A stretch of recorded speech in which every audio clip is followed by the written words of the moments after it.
Sibongo. Ngivukelwe into nje kuwusuku lomama, inyanga yomama kubuningi ukuthi ngike ngabona owesifazane mayiqeda kuteta engazuthi mayiphethe usana lakhe wakhohlwa nayinhlungu ayibhekene nazo ngenxa yento ayibambe esandleni.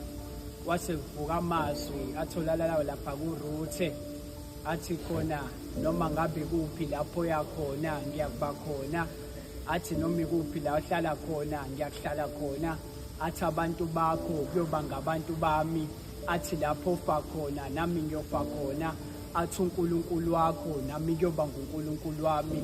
Kwesinye isikhathi abazali indima abayidlalayo empilweni yethu utshengisa kona ukuthi basho wona lawo mazwi ukuthi noma ngabe yini izinto esizenzayo kodwa bayohlezi bekhona empilweni zethu.